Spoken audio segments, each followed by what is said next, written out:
Mr. Katz, when we broke for the tape change, you were telling me about that you were in the mountains in the Alps, and the Germans had machine gun nests set up at every pass. What happened? Well, I was very scared, but because as soon as I came to an area where I might be able to cross across the mountains or without climbing over the mountains, I wasn't a mountain climber, the Germans would fire machine guns and prevented me from getting across. How would you dart the machine gun shots? What? Well, I don't know whether they actually fired at me or not. They might have had some sort of electronic system or so that they fired automatically when somebody came near the area, or I really don't know the technically what set them off, but all those mountain passes were well defended by the Germans, and I found it impossible to get across. Did you ever bump into anybody else in the mountains with you who was trying to escape? No. So you were all alone during this whole time? Yes. So after 2 days or 3 days, I was almost frozen to death, but I found it impossible to get across. So I went back down and made my way to the city of Lyon, which was a little bit south of from where I tried to cross into Switzerland. And I got to the city of Lyon, and while walking down the street, there was a man in front of me, and when he heard footsteps in back of him, he kept on turning around to see who was following him. I guess he was afraid there was Germans. But I followed him into the basement of a house. Why did you follow him? Well, because he looked like he was also trying to not to be found by the Germans. You thought perhaps he was Jewish? Is that possibly? Of course, not everybody that tried to stay away from the Germans were Jewish. A lot of French resistance members. But I saw him go into a house, so I followed him, and he went down into the basement, and I followed him into the basement. And there were about 20 or 30 people down the basement, both men and women. And they let you in, did they? Yeah.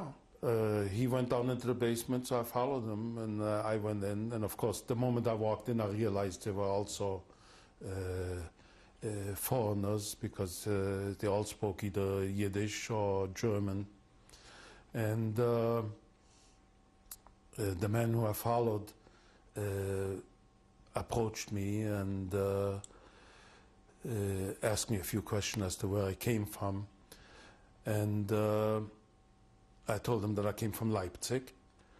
And he said, do you happen to know a family by the name of Last from Leipzig? I said, yes, they're my aunt and uncle. Can you spell their last name? Yeah, their name is spelled L-A-S-T. And they were not actually my aunt and uncle, but they lived right next door to my aunt and uncle in Leipzig, and I played with their children all the time. And we were such good, our parents were such good friends that I called my aunt and uncle, because we were in constant companionship with them. And they were a Jewish family? They were a Jewish family.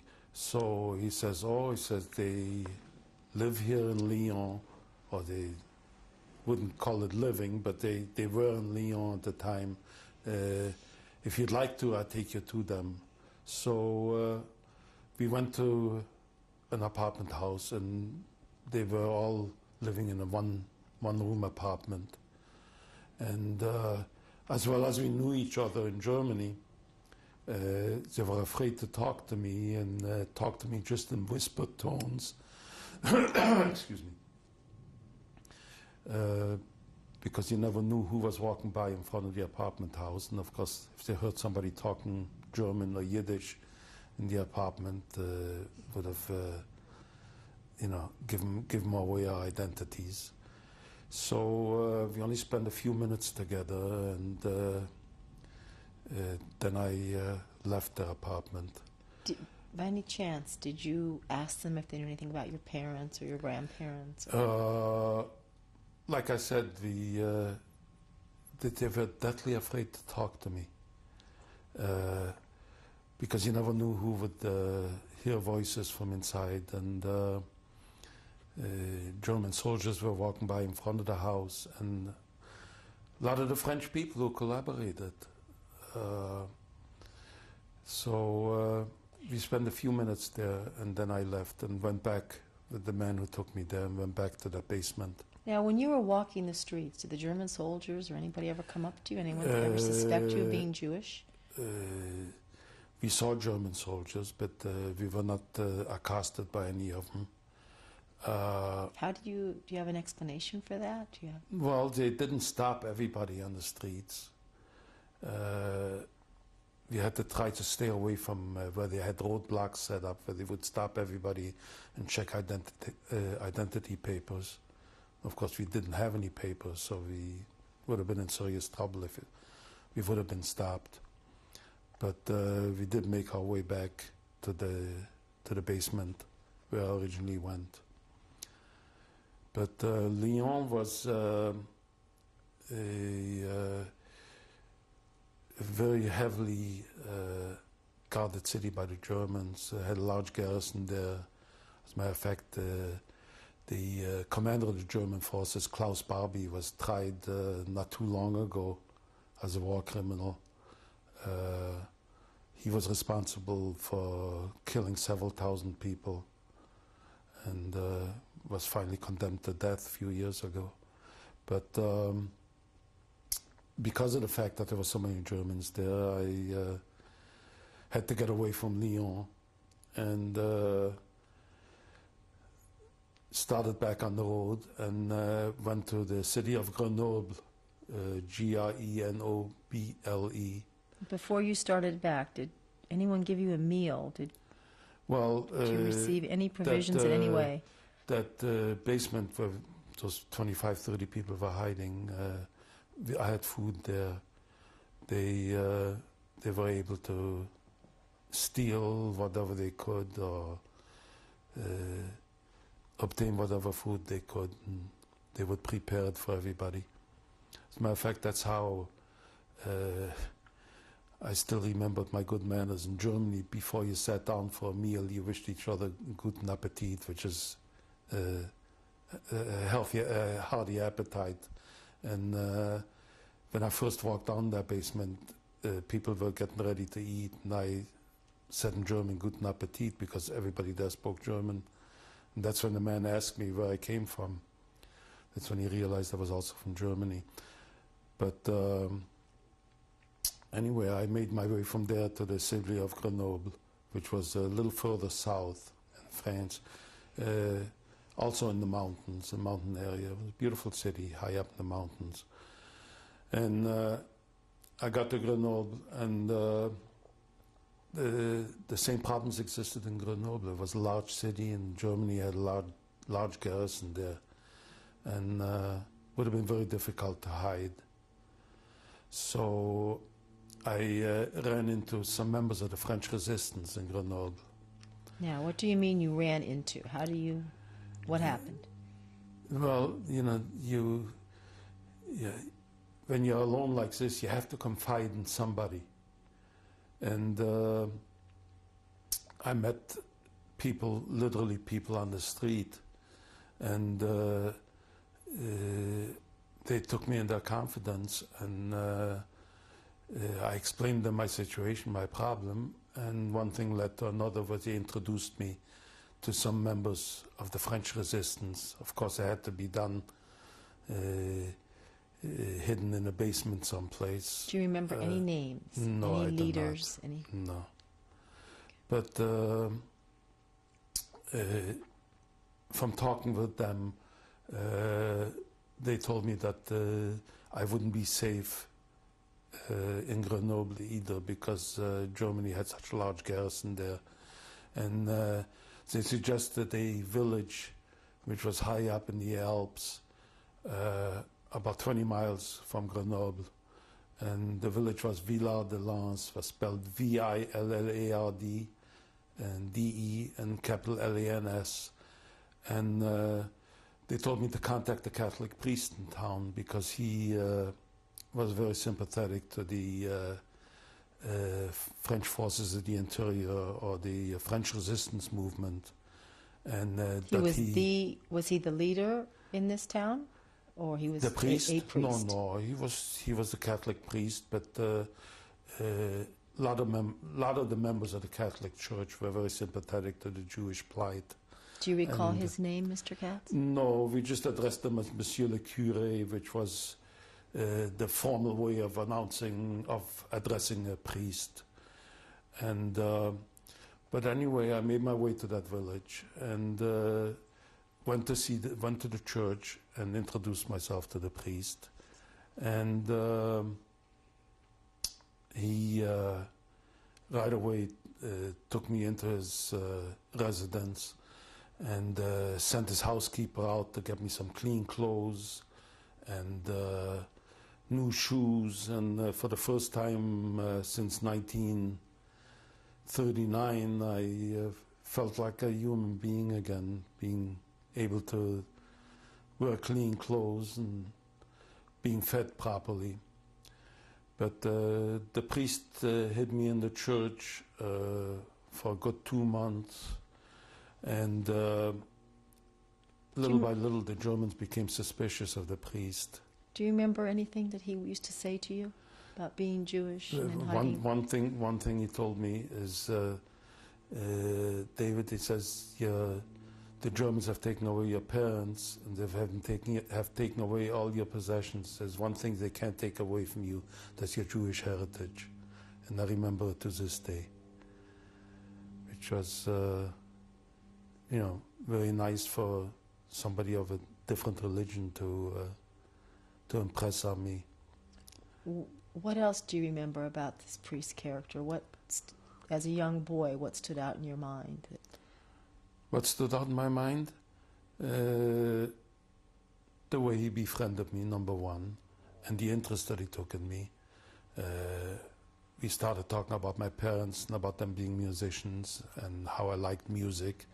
And he had a large record collection at that time, and of course I spent hours listening to music.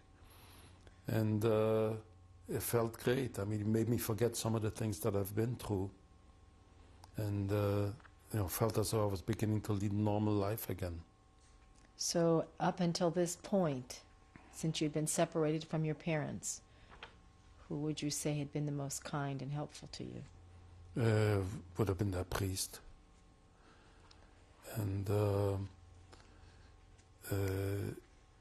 but anyway, he came under the suspicion of the Germans. The Germans did not have a garrison in the village, but about once a week or so, a large column of Germans armed with artillery pieces would come up to the village to try to round up members of the French resistance. And in those times he would hide me either in the attic, or if it was time for a religious service in the church, I would mingle with the parishioners in the church. And did anyone from the church suspect you, do you think? No, I don't think so. I do not believe they did. Who do you believe they thought you were? Probably just a newcomer to town. Or an orphan? That's possible.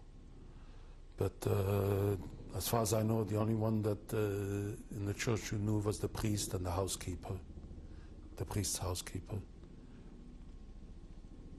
What did he do with you next? Well, when he came under suspicions by the Germans, then he didn't feel that I was safe in the church anymore. And there was a farmer, an elderly farmer nearby, who needed help on his farm. So he talked the farmer into giving me room and board in exchanging for me working at the farm. Mr. Katz, do you know whatever became of this priest? No, I don't. And so this farmer, do you recall his name by any chance? His name was Pouteil Noble, Pouteil -Nobele. So you had to work. He knew you were Jewish. He knew I was Jewish. And he allowed you to stay there in And exchange he allowed for me to stay there. And I worked the fields and took care of his cows.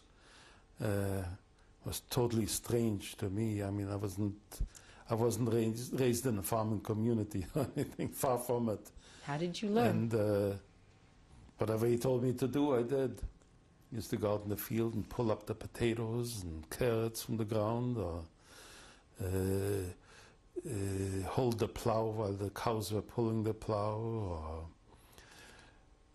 clean the stables, and whatever had to be done on the farm. Even learned how to kill rabbits for food. But where did you sleep on the farm? On the farm, they had a spare bedroom for me. Inside the farmhouse? Inside the farmhouse. It was a very clean farm. They're nice, decent people. But once a week or so, the German army would come into the town, and then I would go into the woods with some members of the French resistance, and we would hide in the woods while the Germans were searching the area. The Germans would go from farm to farm and search for members of the French resistance. Would the French resistance come to get you? Would they say the Germans are coming? How did you know the Germans were coming? That's common knowledge. There's a grapevine from one building to another. Somebody saw the column moving up the mountain, and they would either telephone somebody, but we always knew when the Germans were coming. So when you went with the French resistance, just try to describe in more detail what their ages were, who they were, how many. Most of them were fairly young. I would say in their 20s. Of course. Males, females? The ones I came in contact with were all males. There were females in the French resistance also, but the group that I was in contact with were all males. And there was about 14 or 15 of us in that one group. And whenever the Germans came to town, we would hide in the woods. And what would they talk about, the French resistance? What would they talk about? Well, yes, what would they tell you? Of course, their job was to disrupt the German army as much as possible, and they would try to destroy German munition storage areas and try to kill Germans. And their discussion was get rid of the Germans. I mean, trying to force the Germans back out of France. They were very patriotic and wanted France back for the French. And their main objective was to get rid of Germany. But as a young boy, how did you look up to them? What did you think of them? I did look up to them because of the pride they took in what they were doing. And of course, I didn't have any love for the Germans because of what they did to me and my family. And but whenever the Germans came to town, I would join them. And because I was so young, I was only about 14 at the time. I didn't fire weapons, I didn't kill Germans, but they made good use of me because of my youth, and because I wouldn't arouse so much suspicion among the Germans. Them being in their 20s would arouse suspicion because they should have been in the German army, conscripted by the Germans or something. So me being only 14, they made use of me as a messenger.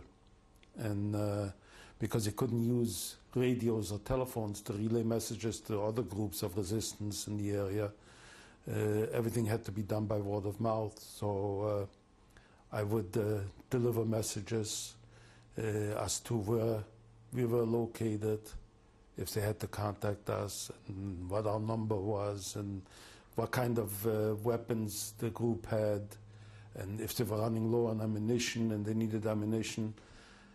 What kind of distances would you have to travel to relay these messages? 2 miles, 3 miles, sometimes 5 miles. And by yourself again? Yes. Day, yes. night travel, what?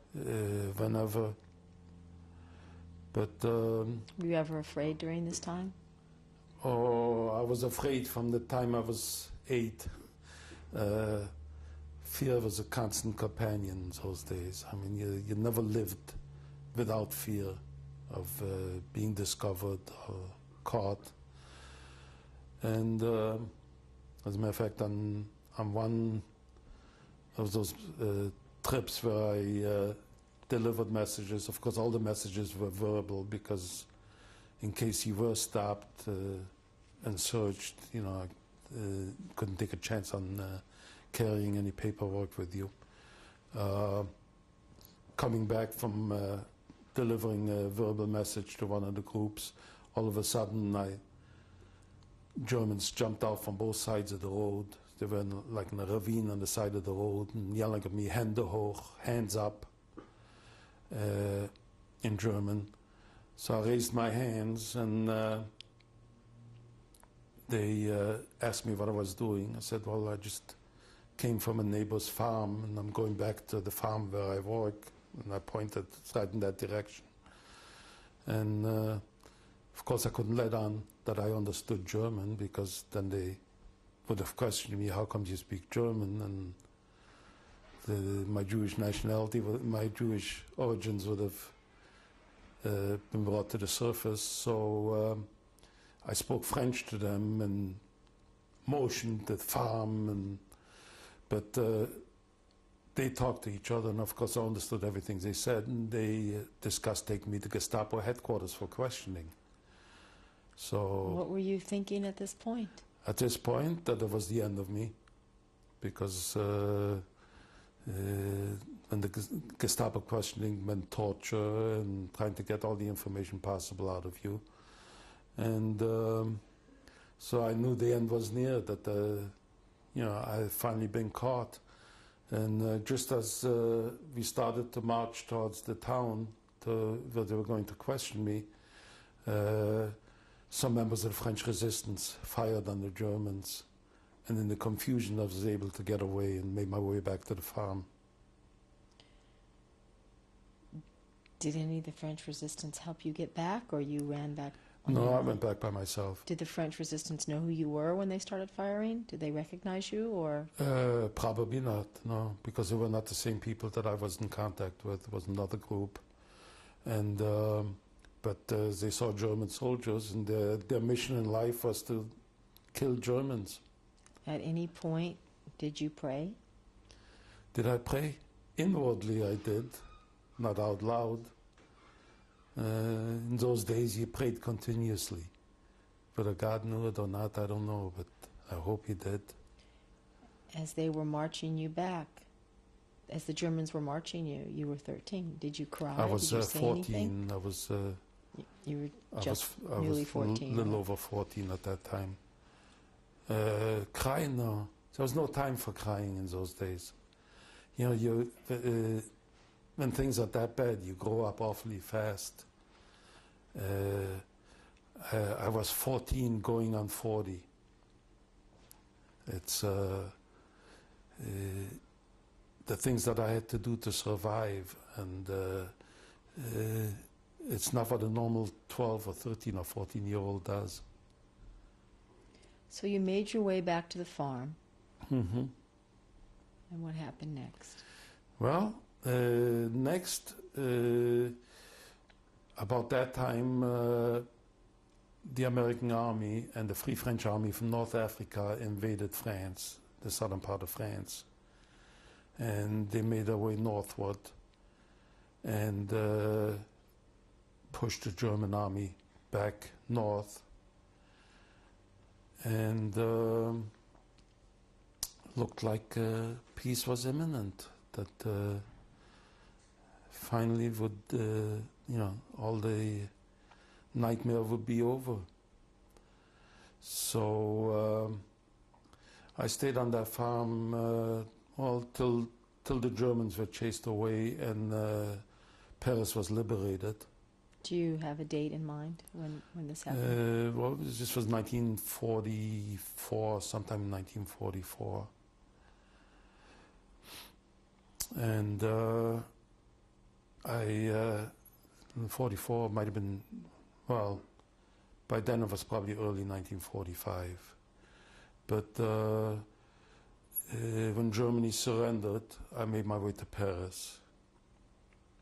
What do you mean you made your way to Paris? How did you get there? On foot again? No, not by that time.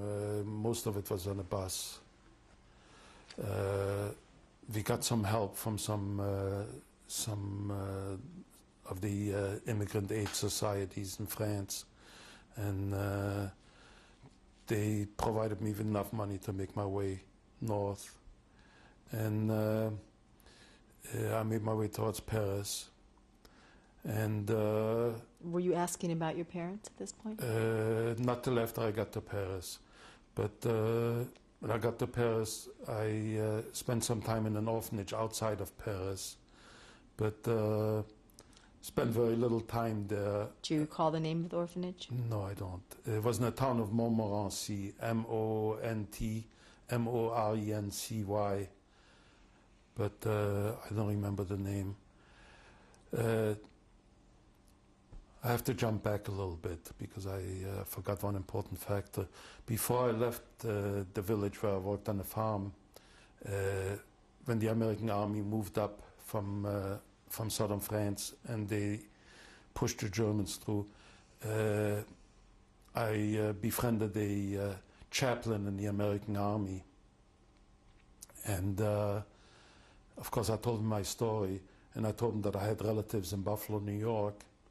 At that time, I was still unable to contact them because of the censorship, and of course the Germans were still in France, so I didn't feel that safe, even though the American army was in that area already at the time.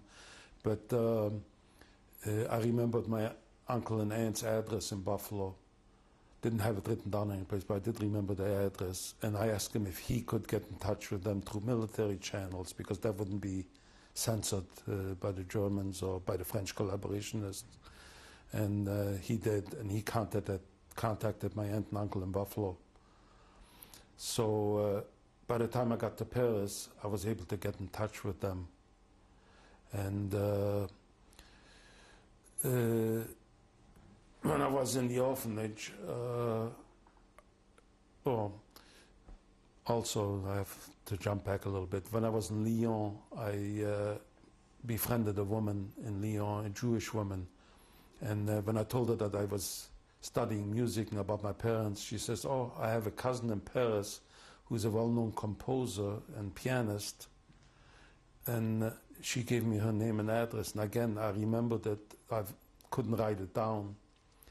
But when I got to the orphanage outside of Paris, I contacted that woman, and she lived in Paris, and she invited me to her home. And what was her name? Her name was Yvonne Aron, Aaron/Cohen, Cohen. And she was a well-known composer in France, had written a lot of music and performed. But she agreed to not to raise me, but I spent most of my time with her taking piano lessons and composition lessons. Did she have children of her own? She didn't have. They did not have any children of their own. No. So she was married. How old was she? She was married. Oh, to me she seemed ancient, but she must have been in her late 40s, I would say.